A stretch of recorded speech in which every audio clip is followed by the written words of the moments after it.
Hi everyone, a very good morning. You're watching Buy Now, Sell Now on ET Now. I'm Mubina Kapasi. Markets, well, we started off the day with extremely strong gains, but since then we've cooled off a tad bit. In fact, the Nifty has actually slipped now into the red. It's 1/3% of losses for both the benchmarks. Karunya.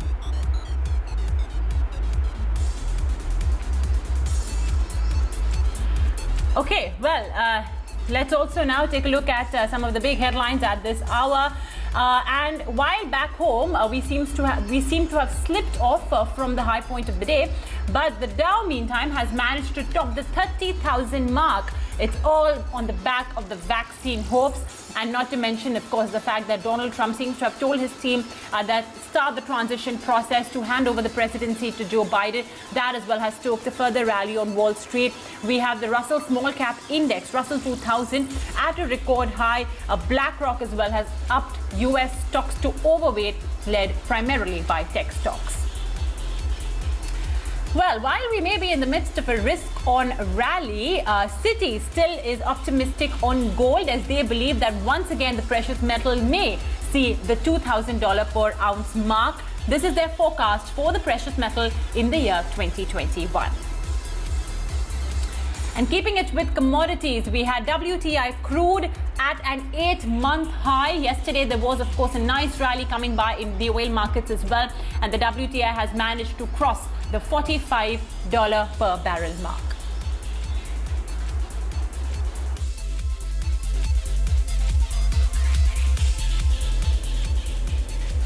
Meanwhile, you have the markets hitting the day's lowest point. Nifty is just testing that 13,000 mark. Sharp downtick coming in over the last 10-15 minutes, with the Nifty losing 54-55 odd points. Sensex is down, witnessing triple-digit cuts right now by about 225 points. You have broader markets also deeply into the red. Mid-cap index is actually underperforming the most. It's down more than 1%. Small cap index also inching towards that 1% worth of losses. What are the sectors that have turned red? Let me just quickly update you. At the start of the day, you had only the Nifty IT index trading with some losses. Those losses have been extended. You have Nifty IT down more than 1% as we speak. Nifty Auto has slipped into the red quite sharply. It's down about 0.5%. Some massive selling pressure being witnessed in Nifty Pharma, as well as several pharma counters in the red. Nifty Realty down 0.7%. You also have Nifty Bank actually right now trading largely flat. The gains here have come off quite a bit. Nifty Media is also down about 0.5% in trade. You have Eicher Motors slipping deeply into the red, down more than 2%. Tech Mahindra continues to trade weak. Asian Paints, Nestle, Bajaj Finance, HCL Technologies, Kotak Bank, these are the stocks, Mubina, that are sulking quite a bit and are putting a fair amount of pressure on the benchmark. Okay, Tata stocks, meantime, two of them in focus. First up, Tata Motors. CLSA has maintained a buy with the target at 220 rupees, as the brokerage firm believes that the volume recovery will continue and it will be driven by China. That's, of course, one segment that's been outperforming. And further, GLR's cost savings, according to them, are now starting to be reflected in its margins and cash flows. Tata Motors is the stock in focus.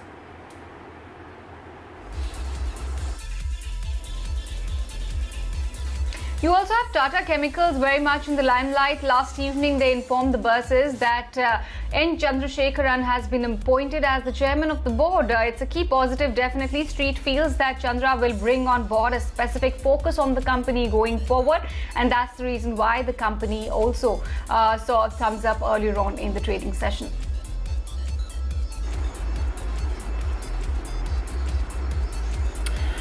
Meanwhile, heavy rains lash Chennai ahead of the expected landfall of Cyclone Nivar. It's expected to make a landfall between Karaikal and Mamallapuram in today late evening. Wind speeds expected to be at 145 kilometers per hour.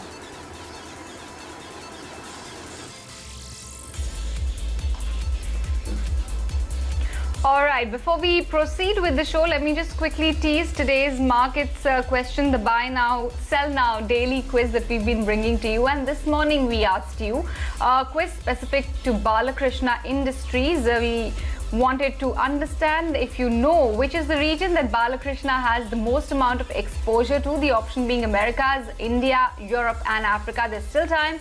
You can send us your queries by following us on Twitter. The Twitter handle is ETNowLive, where you'll see the question there. You can write in your answers in the comment section.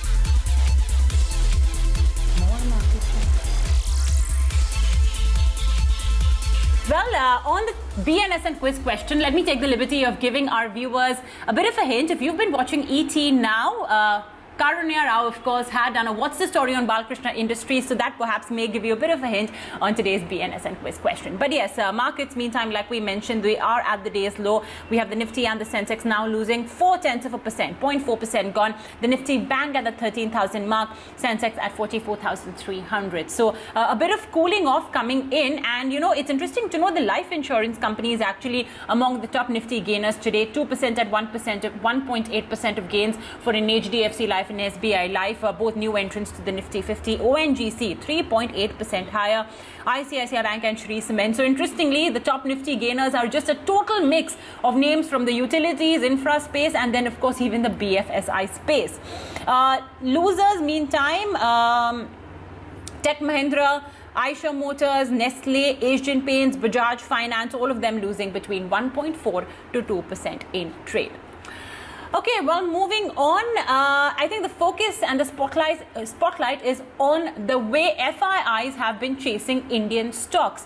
FI buying has really increased significantly in this month, in this quarter as well, but more specifically so far in November. My colleague Jayesh Khilnani has the numbers. Jayesh, what sort of buying have we been seeing by FIs, and do we know what's spurring, this interest in Indian stocks by FIs?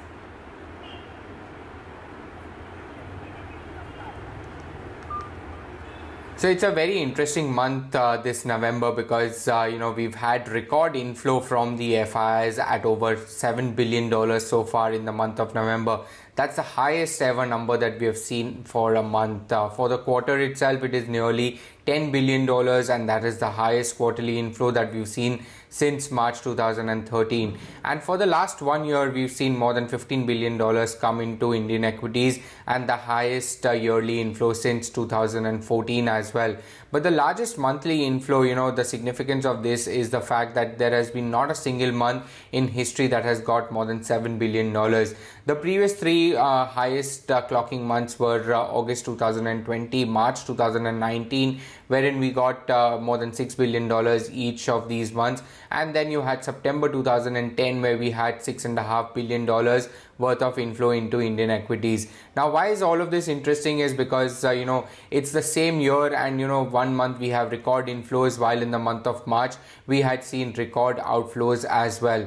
Not only for the FIs, but same trend for the DIs as well. This is the record monthly outflow number that we are seeing at nearly 40,000 crores so far in November, while we had record inflows that we saw in the month of March at more than 50,000 crores for the month.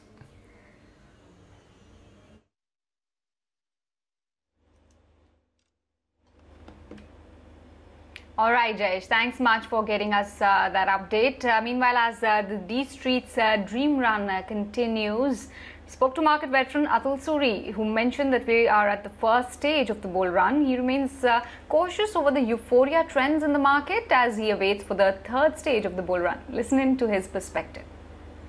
We are probably in the first stage of a bull market. And the first stage, typically, when we go down back in history and see, is the stage of skepticism. There is such immense skepticism among domestic participants, it's unbelievable. And for that, you don't have to speak to 10 people, but look at the DII numbers. So in a market that has gone up 12, 13% this month, you've had record domestic selling. So what investors or domestic investors are doing is that obviously they have seen the well in the COVID when the fall happened. So now as the market is recovered, they are just hoping that they make little profits, or they're so scared of another dip coming or another crash coming. And in this stage, the first stage of the skepticism, you typically see such activities. You also see that the flows that are coming are not just in India, it is global. So there is a tectonic shift that is happening globally in equities. Unfortunately, on the domestic side, you find investors very skeptical. And typically in a bull market, in first stage is skepticism. Second is when there is acceptance. And third, that there is euphoria. There is hardly any euphoria in terms of leverage, in terms of, people piling on top of each other, standing in queues with application forms to put money. In fact, it's the other way around. There are net redemptions from domestic mutual funds. So I personally think that we have a long way to go. Till you do not have euphoria, you cannot have the top of the bull market. All right. Well, let's move on now and introduce our guests for today. We have with us Kunal Bothra on the technicals, Gaurang Shah, Senior Vice President of Geojit Financial Services, who joins in on the fundamentals. Gentlemen, good morning. Quite a reversal, really, from the opening highs of the day. Kunal, let's start off with you first. Share with our viewers today's high risk and low risk ideas, and it's going to be a pretty exciting week, especially because tomorrow's expiry as well. Absolutely, Bhumika. So I think it's been a great month for the entire market, because not just for the index Nifty and Bank Nifty, but for the so many number of stocks and sectors. I think it's been a phenomenal kind of an expiry, and you're bound to see some bit of profit booking. So the profit booking could probably be restricted to a couple of days, or it could probably span out to maybe a time-wise correction. So we need to figure out how the market could probably react. But yes, this intraday corrections brings in some bit of doubt and circumspect for the very, very near-term market ranges. So I think from a short-term view, I would suggest one buy and one sell, looking at today's intraday I would say correction from the day's high. So first one is a buy on Tata Power. I think it's a very interesting chart. The stock is forming an inverse and shoulder pattern breakout. It's also on the verge of strong swing breakout as well on the short-term chart. So would suggest a buy on Tata Power. Short-term targets to be kept at 65, 66 levels, and stoppers could be kept at 58. And the second would be a sell on Ashok Leyland. Again, this is purely on the very short-term charts. On the hourly time frame, the stock has given a pattern of lower highs and lower lows. In fact, today, where the stock is down 2.5%, Ashok Leyland has also breached one of its major support ranges around 90 and 90.5 levels on the cash front. So I think on the back of this, there could be some small weakness which could come across for the stock. Hence, a short-term sell on Ashok Leyland. Targets to be kept at approximately 85, 86, and stoppers could be kept at 92.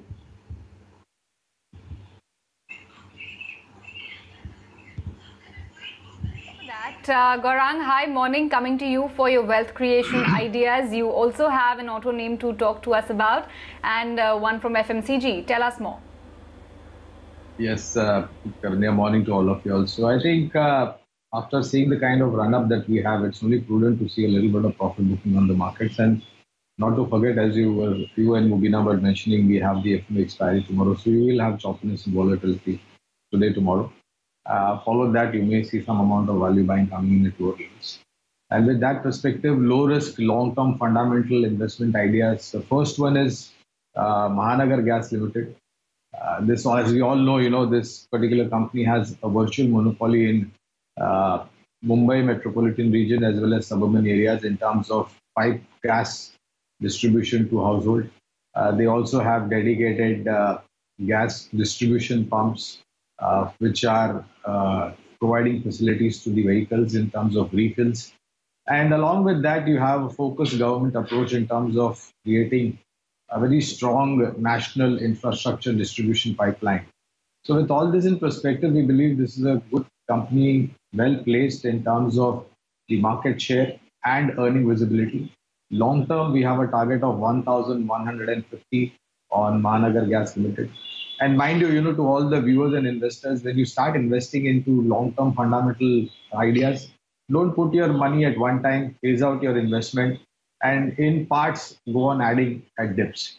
The next one is from the auto ancillary pack, and as we all are very gung-ho about the recovery in the auto pack, and especially after yesterday's statement by Maruti that they are going to up the production for the coming months, we believe that along with auto ancillary OEM segment providers are something that should definitely be on your radar.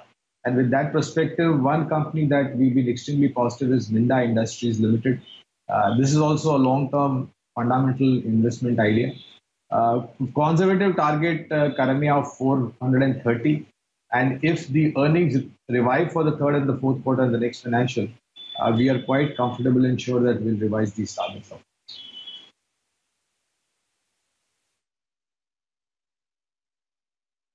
Okay, so Gaurang has flagged off his two stock recommendations today for all of our viewers. Of course, it's from a more fundamental perspective. Godrej Consumer, M&M, Minda Industries as well is something that he is flagging off. On that note, we'll do one thing. We'll take a very short break, but when we return, we will be flagging off your viewer queries, the questions and queries that you've been tweeting to us, emailing us. So don't go anywhere. We'll be right back.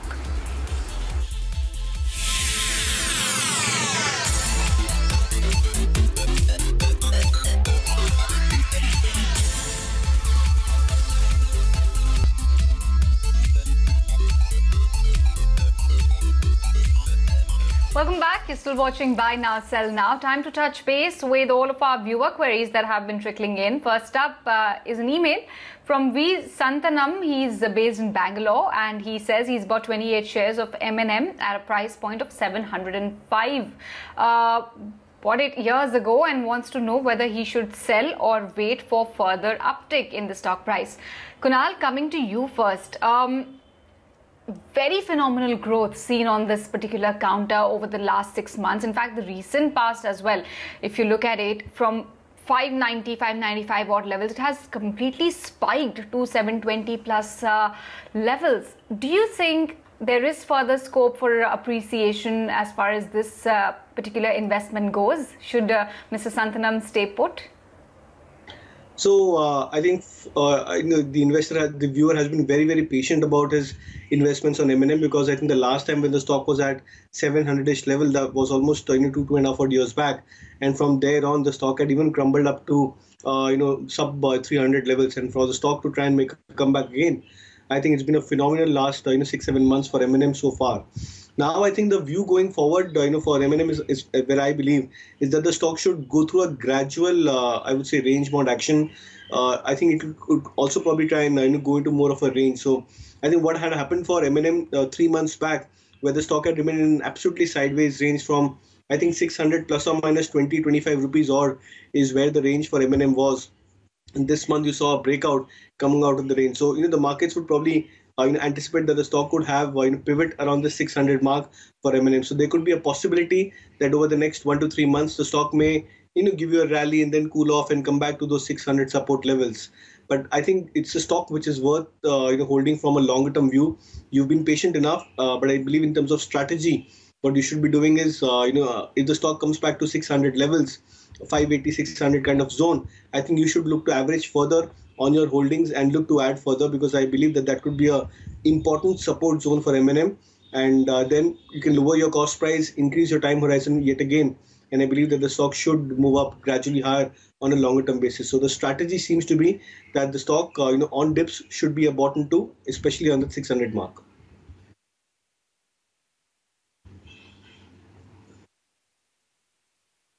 All right, so that's M&M for you, and yes, rightly said, especially in this last quarter or so, we've seen a rapid rally in M&M stock price. But yes, for viewers like Mr. Santanam and various others, patience has been really key. The stock has just essentially is trying to rather revert to that 2-year-old level of 700, in fact even 800 rupees.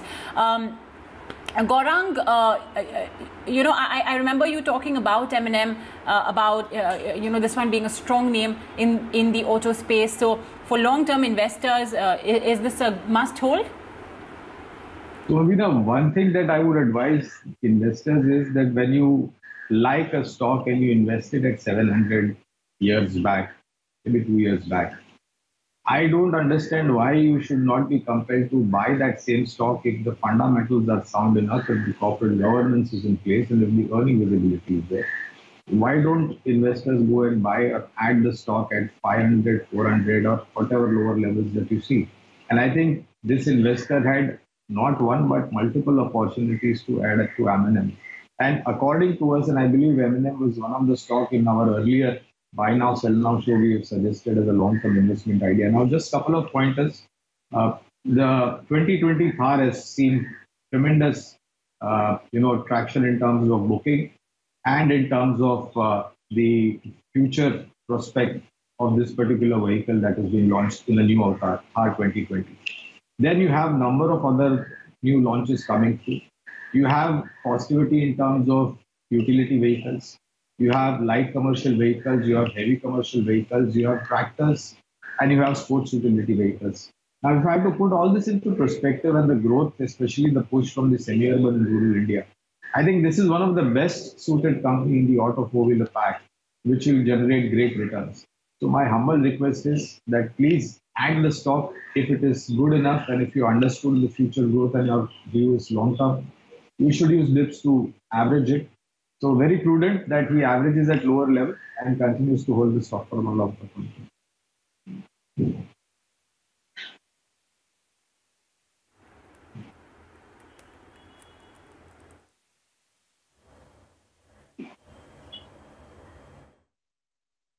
All right, let's move on then to the second query, which is also an email.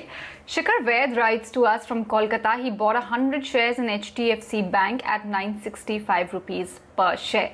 Wants to know whether he should book profits or stay invested. Kunal, what is your view? It's going to be interesting because I think from a short-term view, I think yes, many of these banking names have come back into some overbought territory. So I think it would all boil down to the kind of time frame and the kind of mindset which you have in terms of trading. If it's purely a short-term trading bet, then why not take out some profits over here and then look to add further if the stock gives you an opportunity of correction. But purely what has happened is HDFC Bank has been one of the leaders of the large cap banking names. So the stock which breaks out first from its all-time high levels and climbs up further, I think is the stock which generally manages to lead from the front. So we've seen that characteristic for HDFC Bank in this last 4-5 months of this market rally, and which is why I believe that from a longer term view there is going to be a strong possibility that the HDFC Bank can continue to move up higher on a gradual uptrend basis. So I think it boils down to the kind of time frame. If it's purely from a short term trading view, you bought at 900ish kind of levels, the stock is at 1400 plus, you're already at 50% kind of profits on your short-term trades. If it's a short-term trade, then you can look to book out at least a 50% or a 60% kind of a profit over here, and then look to buy back again if the stock gives you any kind of tips around 5% or a 10% kind of a correction. But if it's a longer-term view, then I don't believe that you should tinker too much with your investments and look to average further as and how the stock gives you any opportunity of corrections.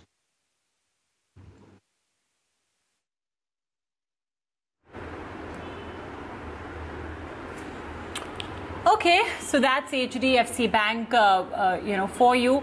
Gaurang, I remember there being so much of chatter around Aditya Puri's, when he exited, he decided to cash in on his stock options. Of course, his logic was absolutely right when he gave that exclusive interview to ET. Now, he spoke like a true investor when he said that I have so much money lying in equities and I am, in my retired days now. So is it really wise for me to have so much, equities, which is a risky asset in my portfolio? But nevertheless, it did cause a bit of skittishness in, the HDFC group stocks. And I think it's been a bit slower as well, these stocks. They've taken a breather from that rapid rally we saw during the pre-COVID days. Nevertheless, do you think that this is as well one of those golden stocks, the coffee can portfolio constituents? Assorted coffee can, if you will, Mubina. And let me say this, we all know that equity investment comes with high risk, high return. And when you compare asset classes like equity, gold, property, bank FDs, PAPF, etc. over a longer period of time, if you understood equity and if you've done some homework and invested in good stock, for maybe 15, 20, 25 years, equity as an asset class has given the best return. Correct me if I'm wrong. Secondly, this particular stock, HDFC Bank, again, correct me if I'm wrong, Mubina, would be in every fund manager's portfolio. And if you have bought a stock like HDFC Bank, according to us at Geojit, this is a stock in which you should do a SIP. forget about selling the stock if you have a 3-year, 5-year long-term time horizon, if you really want to create wealth. Our sense is that go on buying small quantities, whatever investable amount you have every month in HDFC Bank, HDFC Limited, HDFC Life, HDFC AMC. And I think over a longer period of time, this will continue to create wealth like it has done over the past many years.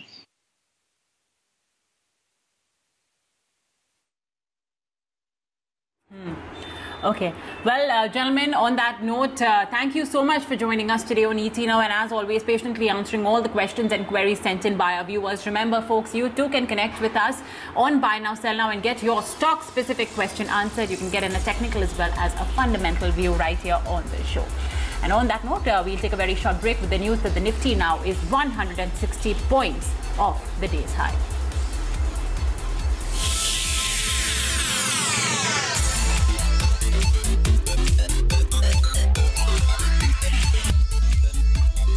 Welcome back. You're still watching Buy Now, Sell Now on ET Now. Let's quickly pull up the BNSN quiz for the day as well. This morning we asked you about Balkrishna Industries, in which region does it have the highest amount of exposure to? The options being Americas, India, Europe and Africa. If you're still watching and would like to participate, do that on our Twitter handle ET Now Live.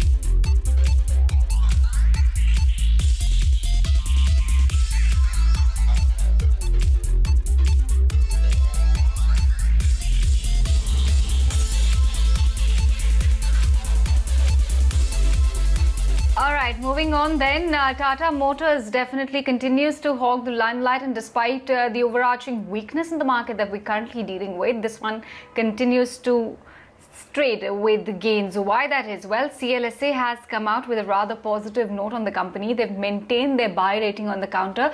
The target that they've given is 220 rupees a piece. They have flagged off a few positives, which is keeping them upbeat on the stock. They believe volume recovery continues to be driven by China, which is a good signal given the high exposure that they have to the Chinese market. China volumes continues to outperform.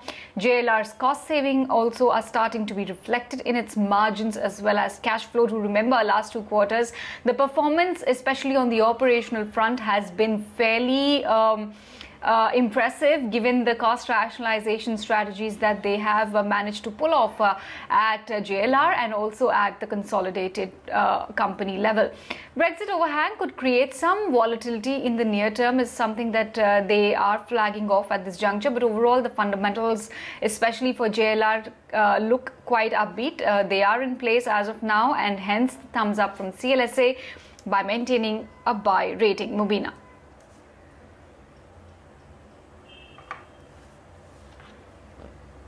Okay, well, that's of course Tata Motors for you, but more brokerage notes then. And guess what? CLSA and Credit Suisse both have quite an upbeat view, especially on India's corporate earnings.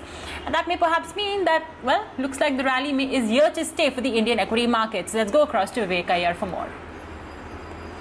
The sell-side committee has been waiting very patiently for them to go ahead and upgrade EPS estimates for stocks on the basis of earnings beats or earnings surprises. And finally, after a very patient wait, after 23 quarters of EPS downgrades, finally what CLSA is saying is that, finally you have 1 quarter where you have a consensus earnings upgrade. So now what they're saying is that the core second quarter FY21 PBT for the coverage stocks of CLSA was way ahead of their estimates, as it rose almost 5% on a year-on-year basis versus their expectations of a 14% year-on-year decline.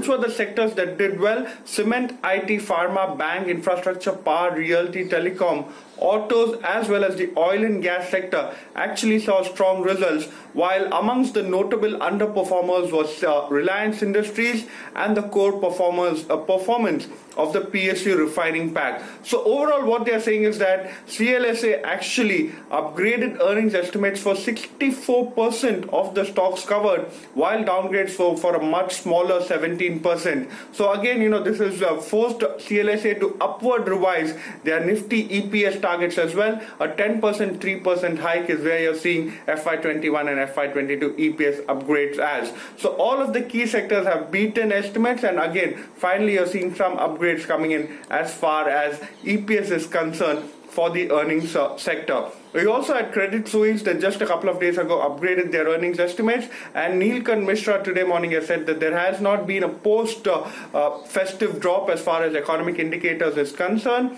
and daily, weekly indicators, according to him, have greater analytical value. He's also saying that India is unlikely to go in for an extended lockdown even as the number of cases worldwide continue to increase.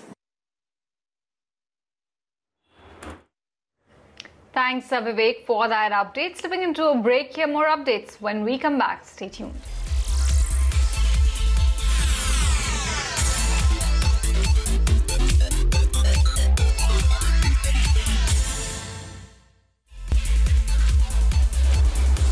Okay, welcome back. You're watching the Money Buy Now, Sell Now on ET Now. Well, time for the BNSN quiz question that we asked you, and it's time to reveal the answers of the same. Well, we asked you what region or which region does Balkrishna Industries have the highest exposure to? Your options were Americas, India, Europe or Africa. Well, the answer is Europe, and here are the people who got it right. Well, just two, Pavan Kataria as well as Puneet Malhotra. So congratulations to the both of you. And folks, if you would like to see your names come up on your screens on Buy Now, Sell Now, stay tuned. We'll be back with yet another BNSN quiz question tomorrow at 11 a.m.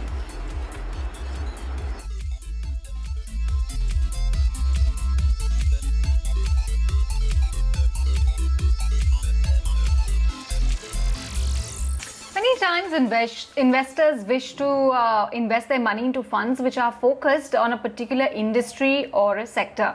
These are called sectoral funds. And on this edition of Nivesh Ke Fund Day, we share everything that you should be knowing about these funds. Listen in. You know, Abha, the question that I'm often asked is if sectoral funds are a good investment choice. Yes, that's something I've also asked quite often. But before we answer that, let's take a look at what actually are sectoral funds. Well, sectoral funds are equity mutual funds which have 80% of their funds invested in a particular sector, like pharmaceuticals, technology, banking, infrastructure, and so on. Sectoral funds are those which allow greater exposure to certain sectors which may not be accessed by other equity mutual funds. Yes, absolutely. Those investors who are okay with exposure to one particular sector and who have a time horizon of 3 to 5 years can definitely invest in sectoral funds. But because sectoral funds are less diversified, they actually are far riskier and more volatile than even a diversified multi-cap equity fund.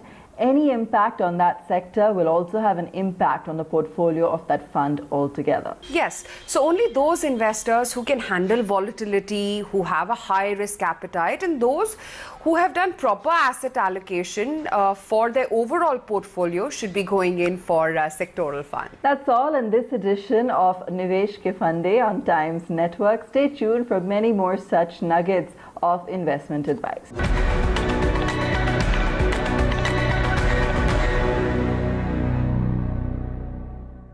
One second. All right. Well, moving on, the National Stock Exchange has declared the Karvy Stockbroking as a defaulter and scrapped its membership effective Monday's market close. SEBI, in its preliminary findings, held that the brokerage firm had misused client securities, used it for other purposes, indulged in trades that were not authorized by the firm. So on the Money Show, we caught up with J.N. Gupta, the founder and MD of SES and former ED of SEBI, to understand how this impacts those individuals who have demat accounts with Karvy Stockbroking and how they can get any money that they have lost back. The first and foremost is this, that by declaration of Karvy as a defaulter and expelling him from a membership, it clears the path for the retail investor if they have lost any money or if they can support that they have lost something, based on what the contract they had, then they can claim from the investor protection fund a sum up to 25 lakhs rupees depending upon what is the loss, and that is the first thing that they have spent. Today, it may appear to be a victory and a good thing for investors that they are getting 25 lakh rupees. But the most important is to know that how and why the investor came to such a pass. If investors are careful, if they follow all the guidelines that the regulator has prescribed, probably the situation could not have come to such a pass. So, Mr. Gupta, does it mean that now investors can go approach NSE and tell them that, look, I had a demat account with Karvy and, the shares were misused, funds were misused, etc., and XYZ is the loss I have suffered. So, firstly, how do you sort of, how do you come to that loss? Is it just going to be plainly the value of the shares lying with your demat account? On what basis can you sort of write to NSE about your loss? No, it is a very clear case that the loss can be of the two types. One, I have sold my shares and I have not been paid money, or I have paid for the shares, I have not got delivery of the shares. In both cases, the loss will be calculated in monetary terms, and once the exchange confirms that it is the real loss, they will pay the money up to the maximum that is permitted, that is 25 lakhs rupees from the investor protection fund.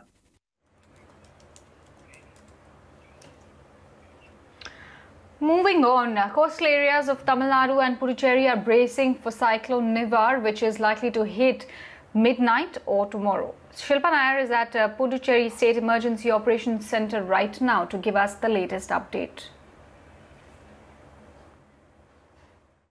Well, the latest we're picking up from IMD is that the cyclone is expected to make a landfall in the night or in the early hours tomorrow, and the cyclone, of course, is it's going to be a very severe cyclonic storm is what the IMD has predicted, and it is expected to make landfall between Mamalapuram and Karaikal around Puducherry, and the wind speed will be around 120 to 130 km per hour, gusting up to 145 km per hour. So this is the forecast that the IMD has predicted at this point in time, and they're also they've also given a warning of heavy rainfall, heavy to very heavy rainfall for places like Chennai, the coastal districts of Tamil Nadu, the northern districts of Tamil Nadu and Puducherry. And in fact, in Chennai, the situation is quite concerning because several lakes have reached its full capacity, and even the Chembrambakam reservoir, which is one of the biggest reservoirs in the city, the Chennai Corporation has decided to release 1,000 cusecs of water at 12 p.m. today, and the people who are living along the banks of the Adaya River have been asked to stay cautious, and they've been warned that water could come in, and for that reason there is a lot of panic in Chennai because 2015 when the floods happened, it was mainly because a large volume of water was released from the Chembrambakam reservoir all of a sudden. So because of that reason, several people are concerned, but we've been speaking to government officials. We spoke to the Chief Secretary of Tamil Nadu as well, who says there is no reason to worry. They're releasing water only in a guarded manner. Thanks, Shilpa, for that update. We're wrapping it up right here on Buy Now, Sell Now. Many thanks for tuning in.